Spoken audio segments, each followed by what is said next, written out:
Hey everybody, this is the Sliders Review, and I'm here today to talk to you about Star Trek Into Darkness. So this is the second J.J. Abrams Star Trek series that he rebooted back in 2009.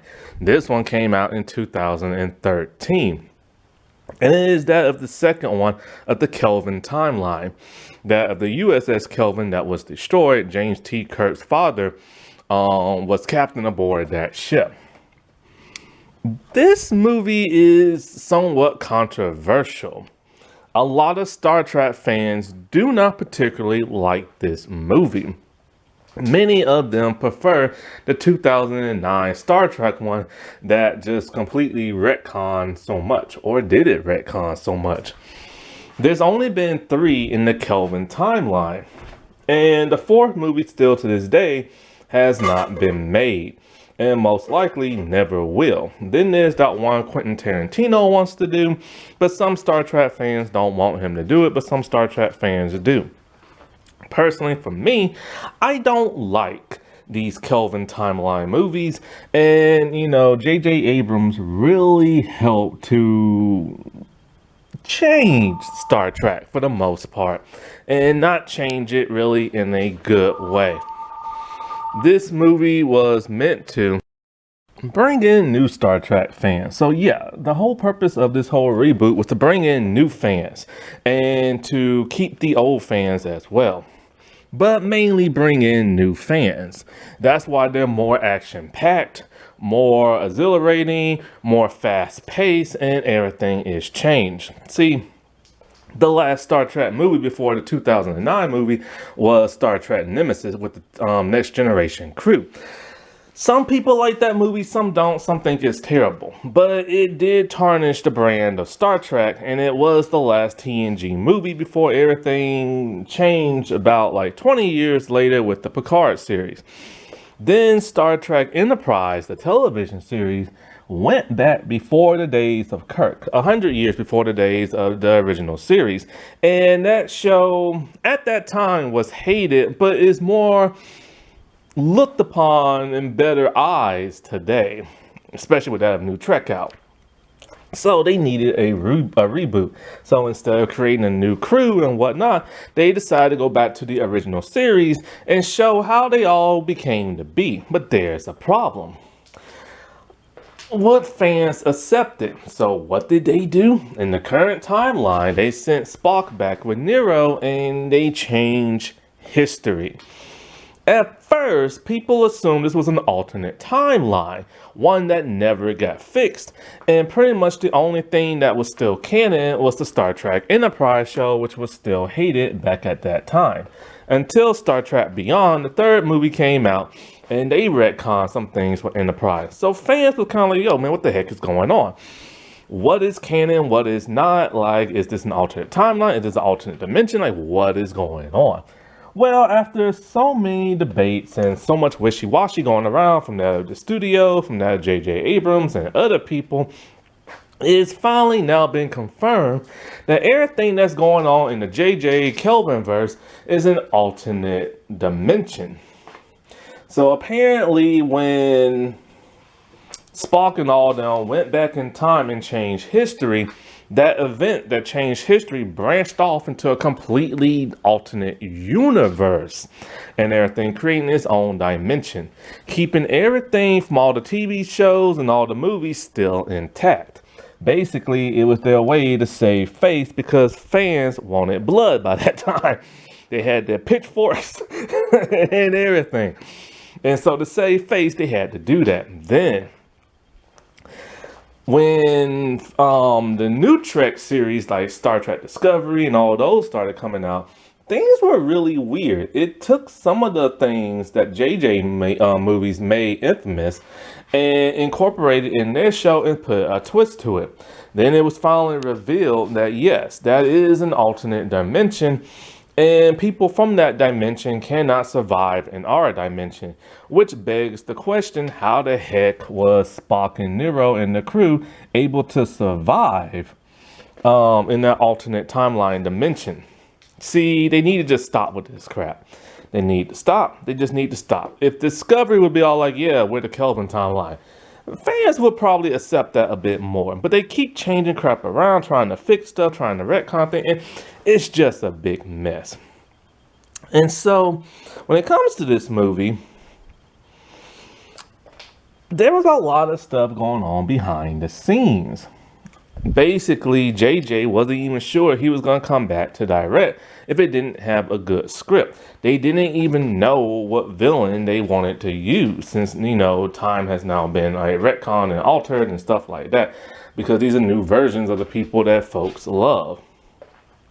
And so, he did later on decide to direct it. Originally, Leonard Nimoy, the original Spock, did not want to be in this movie, but something persuaded him, and it was his last Star Trek movie and probably his last anything before his passing. And his passing was mentioned in the third movie. They wanted to bring William Shatner in originally, but what's so odd is that William said a long time ago he wants to come back, but they keep telling him, dude, you're dead, you can't come back. But wait, hold up, if he's dead, this is an alternate time universe, whatever, then technically he could come back alive, and technically he never died in the events of Star Trek Generations. So this is why I'm saying they tried to save face by saying it's an alternate dimension, because originally it was an altered timeline until it angered fans. And so, so they didn't bring him back and everything. And so, there was even more controversy because it was whitewashed. See, they decided to make Khan that of the villain. And since, Wrath of Khan was the second Star Trek movie, and it's also one of the best and beloved Star Trek movies, but my favorite is still First Contact.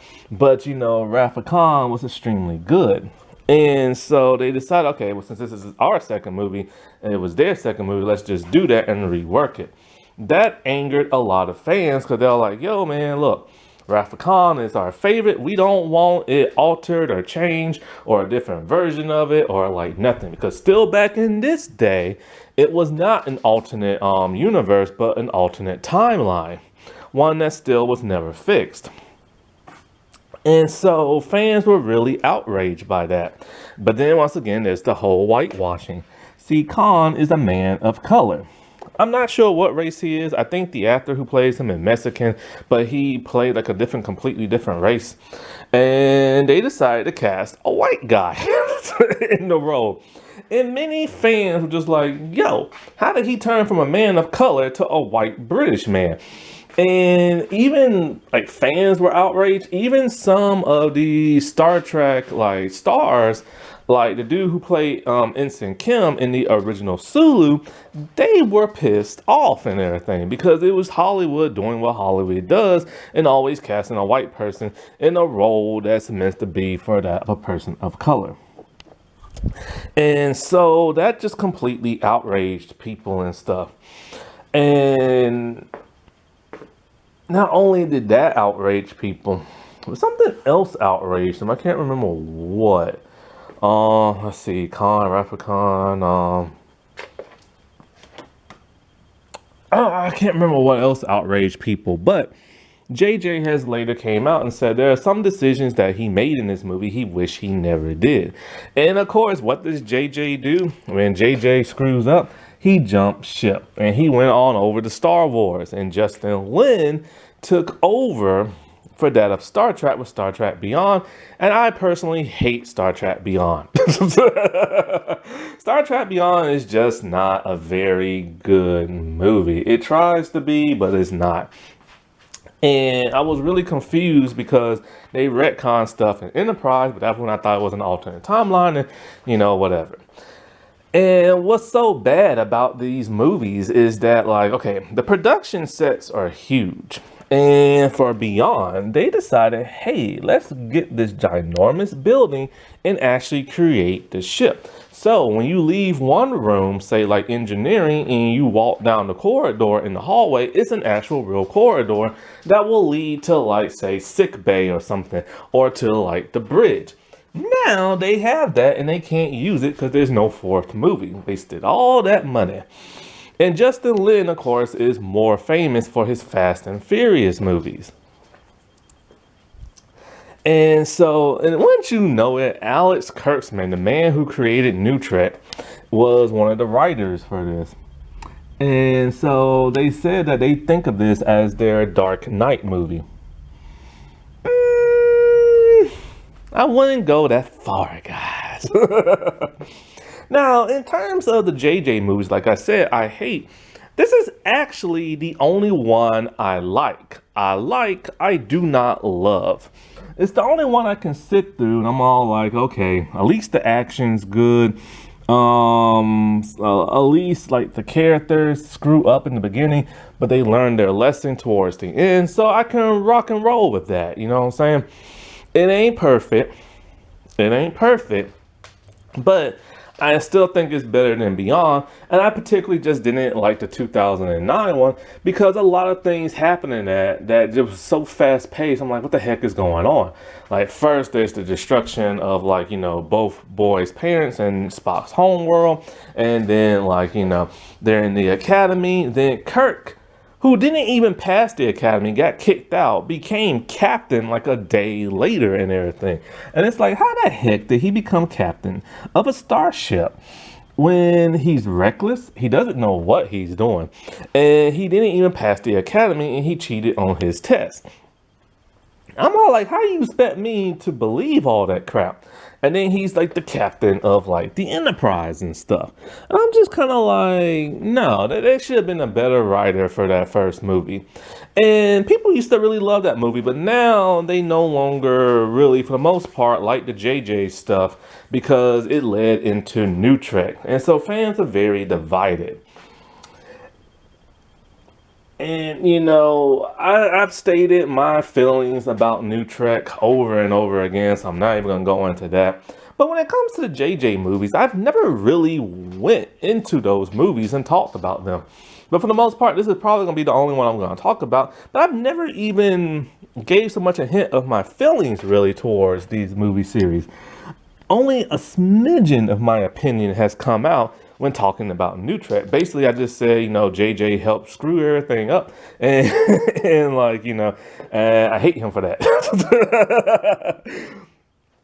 But you know what's crazy about this is that when I'm watching this movie, because I watched it in theaters when it came out, back when I used to go to movie theaters, and then I watched it twice on streaming, and I've noticed, every time I watch it, I've always noticed something. This movie really tries to be Star Wars with all this technology, the way the phasers come out, the phaser cannons, the torpedo cannon launchers, the way the ship, well, not even so much how it flies, but how it's flying around like other parts. Like when the ships are chasing each other, it looks like it came from Star Wars. When you hear the phasers and torpedoes shoot, it sounds exactly like the way it does in the lasers in Star Wars and everything. It is crazy. The uniforms on Earth look very Star Wars-like. And it's like, why did JJ try to make this into Star Wars?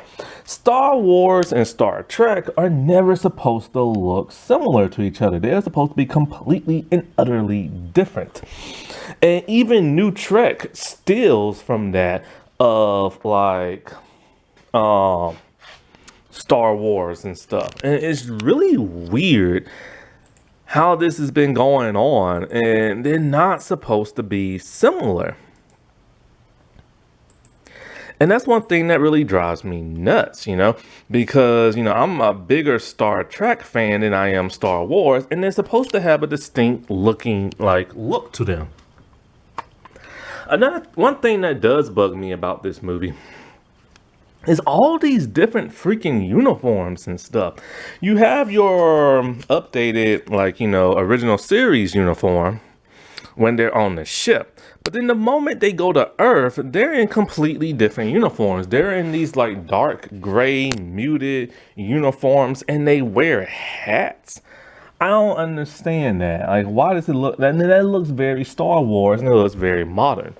And then it's like, you know, there are personal security, which I didn't know about that.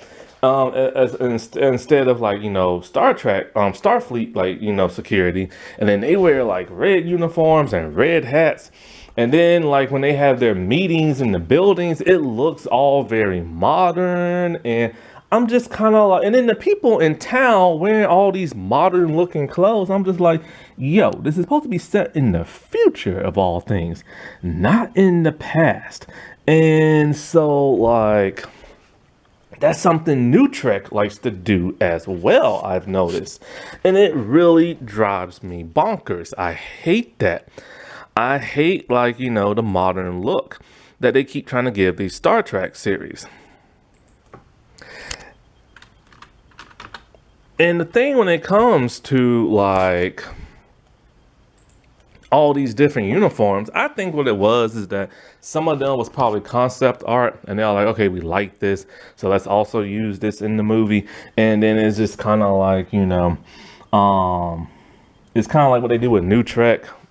They do that a lot when they have like all these different like uniform variants in like the 32nd century and stuff. And it's just so annoying because there are multiple different uniforms they wear when they're on Earth.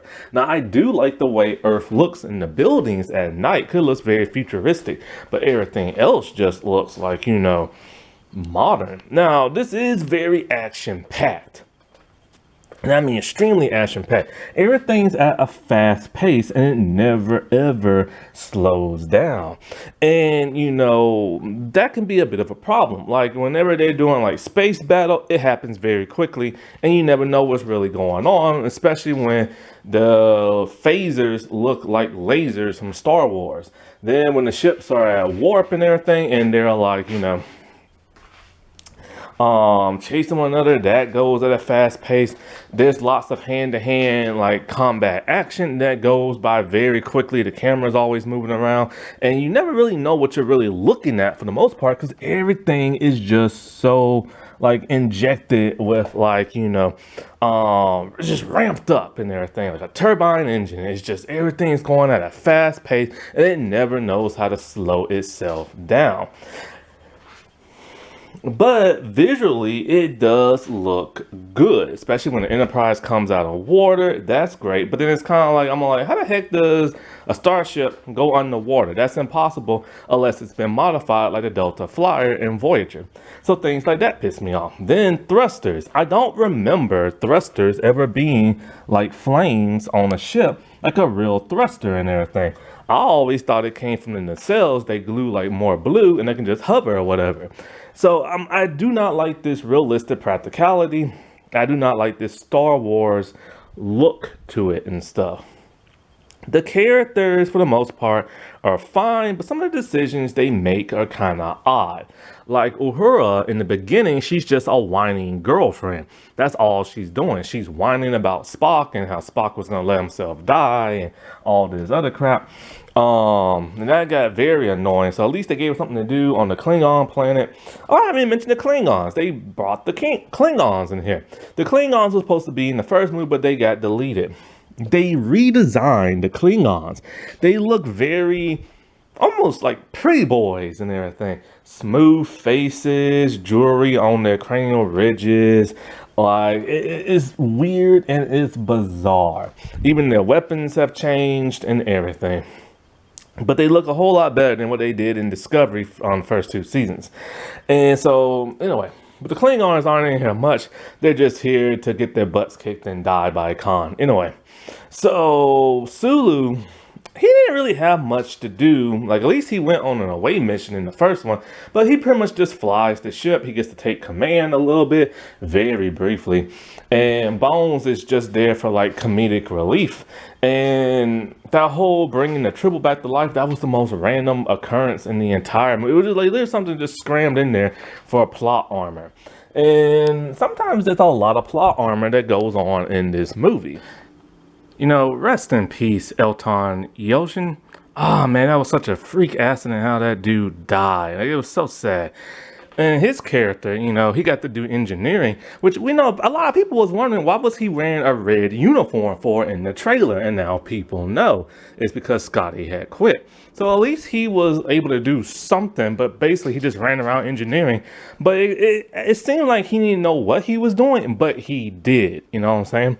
And as for Scotty, I was so surprised that he resigned and everything, all because he didn't agree with the torpedoes being on the ship, because he wanted to like inspect them and like everything like that. And it was just so odd. He was just willing to quit, especially when they're going to see the Klingons of all people.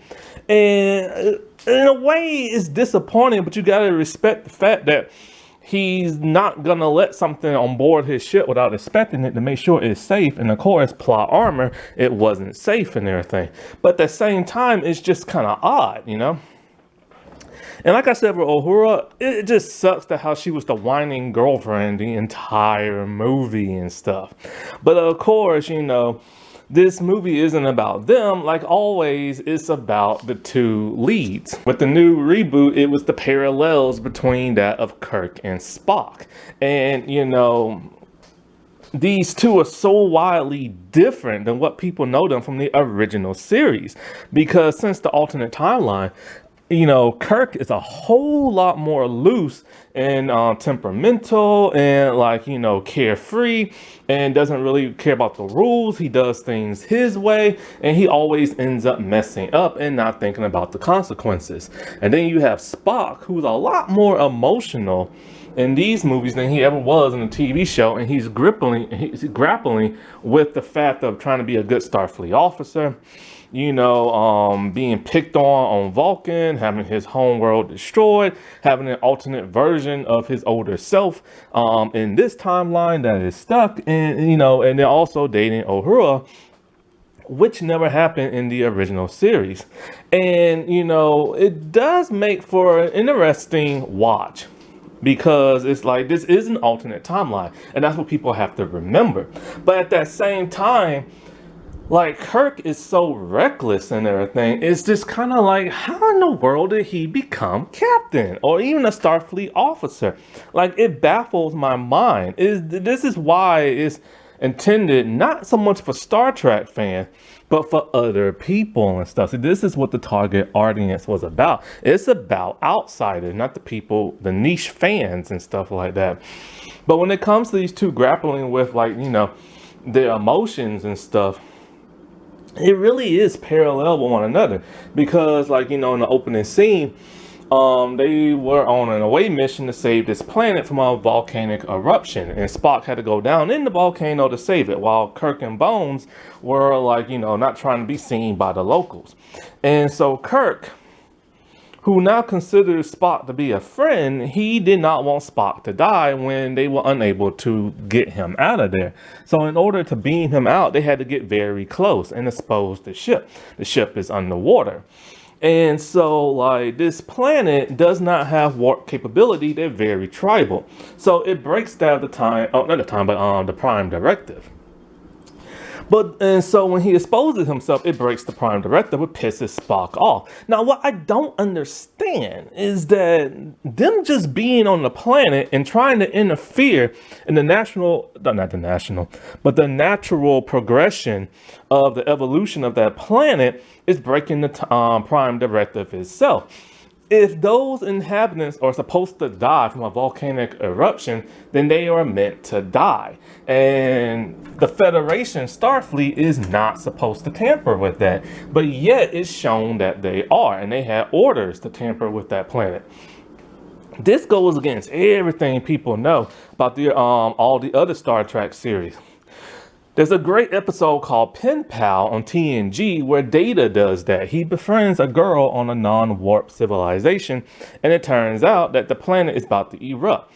So because Data knows this and has been friends with the girl, it breaks the Prime Directive, and now Picard has to decide whether or not to let them die or save that planet. And it's one of those things that so many Star Trek shows have to grapple with. But they're never given specific orders from actual Starfleet to mess with their civilization. And of course, when they're exposed, they now worship them as gods. And it would have been nice, really nice, if the movie were to, like, piggyback off that. Like, instead of the whole Wrath of Khan thing, what they should have did is that this civilization sees them, worships them, and it changes their lives, and maybe they become like, tyrants. Maybe they create technology from what they saw, as time progresses and everything. And that's something now the Federation has to deal with, because they technically created this new civilization, like a 2.0 version. That's what really this movie should have been about, in my opinion. But it's not. And so, Spock gets beamed up. And he does kind of this, like, Christ, like on a cross type thing, being beamed up. I don't know why people always want to use that imagery in their stuff. Superman does it a lot in live action movies. And so because of this, it puts Spock and Kirk at odds with each other. And because Spock does not understand why Kirk would save him for, because he's just an officer. But, Kirk is trying to let him know, you don't like leave like people behind, and you don't leave your friends behind. He does not understand that, because he doesn't understand emotions. But like when they're on Earth and Kirk is getting his butt chewed out by Pike, it's a very, like, I like the fact that he got like reprimanded so much that Kirk is now demoted to a commander, and Pike is going to take over the Enterprise until Khan shows up and shoots up the place, killing Pike, which causes Kirk to go on this vendetta. Kirk is so blinded that all he wants to do is find this man and destroy him. And it's very different from the Kirk we know, in some ways, And so, like, while Pike is dying, Spock decides to mind meld with him to experience what emotion feels like of losing, like, a loved one and stuff. But you never see him really truly question it throughout the entire movie. It's just like he does it, and then it goes off and it does something completely different. And so it would have been nice to see him grapple with that, other than a one line from Uhura later on talking about, like, how he did that. And then of course when Kirk dies, he now truly knows that emotion. So it pays off, but it would have been nice to pay off if it would to like dwindle throughout the movie and stuff. And so, like, because of that, like, Admiral Marcus pretty much gives them these special torpedoes and sends them to, like, find, like, Khan, who they don't know is Khan yet. Cause he's hiding out on, like, an asteroid in Klingon space. And so, like, pretty much Marcus, you can tell something's just weird with him and stuff. And, like,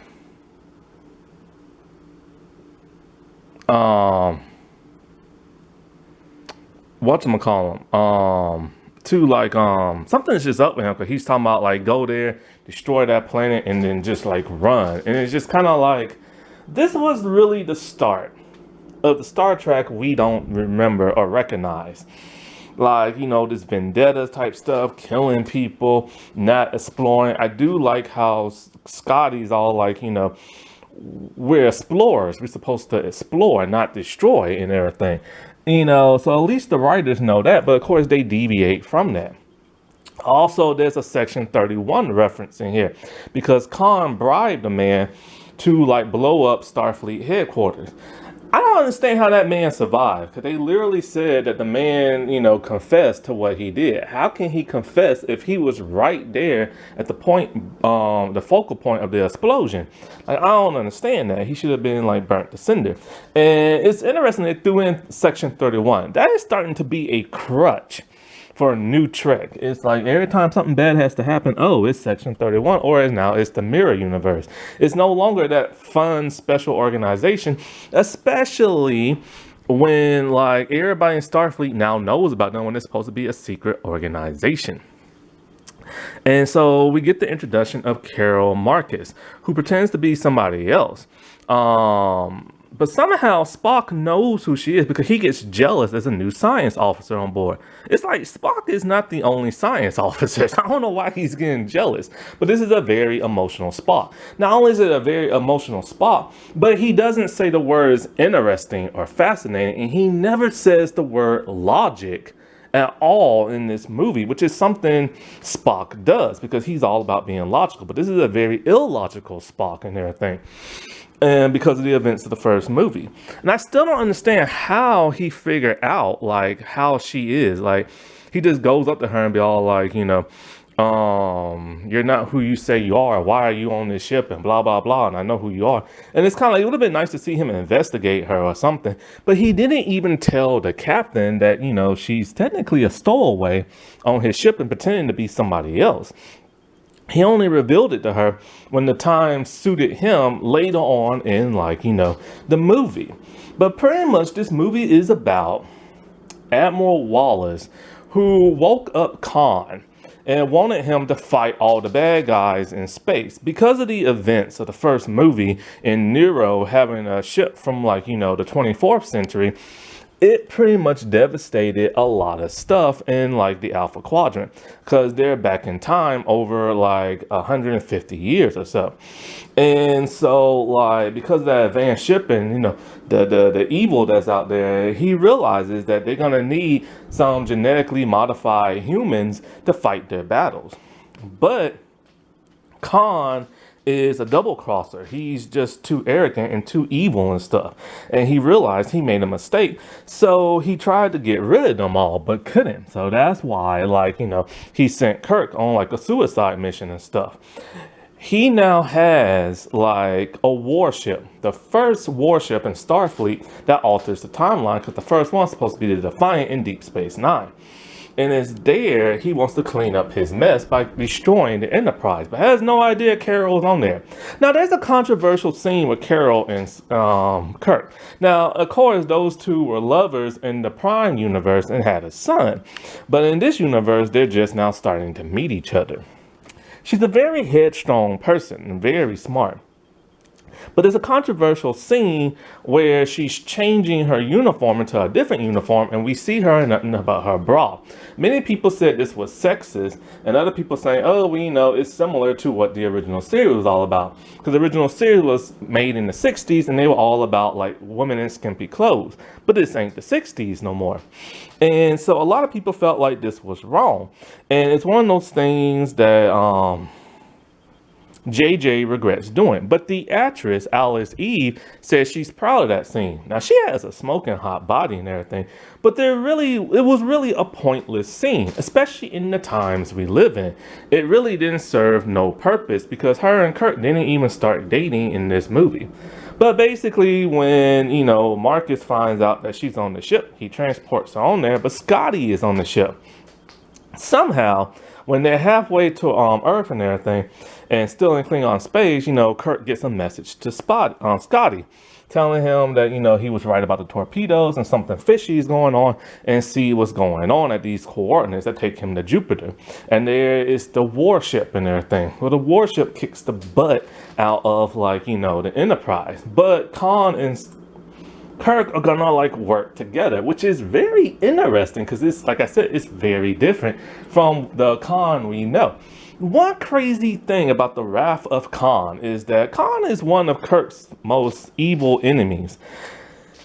But those two never, ever, ever meet in Wrath of Khan. They're both doing their own things elsewhere and stuff. And when they finally do meet, it's towards the end of the movie. And it's do a view screen. They never have contact with each other. They never fight each other.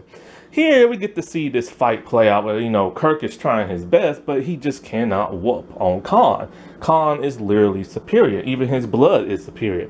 The way he bribed that man in Section 31 was that his blood can cure all and everything. And it cured that of his dying daughter. And so after some space flying, free falling type stuff, which, oh my God, the lens flared. I remember when I was in the theater and the helmets lit up, everybody was like, ugh. I hate the lens flares in these movies. It's just insane. And it followed New Trek on TV. So in a way, they get on board and, they disable what they have to. Marcus is killed and Khan double crosses them. But Kirk was going to double cross him anyway. So, but Kirk double crossed him first. But you know what happened. So basically, like, they sent the torpedoes to blow up the ship. And you think it's blown up. You think Khan is alive. But he's not. And so, like, he chases after them and he heads to Earth, and then so like the warp core is messing up and Kirk has to fix it. And Kirk has now finally realized, like, how to man up and be a captain. And he decides to sacrifice himself. Now, he could have just ordered somebody to do it, but he has a lot to what's that word? He needs penance or whatever you call it. Because he has screwed up so much, endangered so many people's lives, and this is his way of repaying people back by sacrificing his own. So now it's the reverse. Instead of Spock sacrificing himself in the Wrath of Khan, now it's Kirk, and he dies. And now Spock finally realizes from early on in the beginning of the movie why Kirk tried to save him and everything. It's because friendship is a type of bond that, is very strong and everything. And you'll do whatever it takes, even breaking the rules, to save somebody. So, of course, he does his whole Wrath of Khan scream, which I really like. He transports to Earth. He fights Khan in a very cool battle. But then it's determined that the blood can actually bring Kirk back to life. Now, what that part don't make no sense. They have 73 other superhumans on board their ship that are frozen. All they had to do was thaw one out. They didn't need Khan alive. They could have just killed his behind. But I guess maybe thawing them takes too long, so that's the logic behind that, but it's never explained. So Uhura saves, both of them and everything, and they use his blood to bring Kirk back. This pissed a lot of fans off. They said that since this is an alternate reality, they should just keep doing as much alternate stuff as possible, and they should have killed Kirk, because Kirk had a perfect death. He lost his father because of the events of Nero and Spock. He became super reckless and not the Kirk we know. And, it finally took him so long to finally realize his mistakes in life, and he sacrificed himself. And you know what? They probably should have moved on from Kirk and, had Spock be like captain or something like that. And of course, they go on that 5-year mission like they do in the original series, and Dr. Marcus, the Carol, she joins the ship, but she does not show up in Beyond. The reason for that is the writers had nothing to do for her. They couldn't figure out how she would fit in the story, so they figured out instead of giving her something meaningless to do, just keep her completely out, which was really stupid. They set up that whole dynamic between Kirk and Carol just to say, we don't care, and everything in the third one. And they thought they would get multiple movies later on, but they never did. And so they said perhaps she's building Genesis or something like that. And then now it's kind of like, okay, we get why the original Carol built Genesis, but why would this new version do it after all that's happened with the whole Khan thing? So it's a franchise that ended with just 3 movies, and it needs to stay ended. Personally, I never want to see another JJ Kelvin type movie ever again. I'm done with these movies. I've moved on with these movies. The fandom has moved on with these movies, but they're still trying their best to bring them back. They even want to bring back Kirk's father, but it's impossible because he's dead, and Liam Hemsworth is worth a lot of money. Or is it Chris? No, Chris Hemsworth is worth a lot of stinking money now because he's a huge star. He wasn't before, but now he is.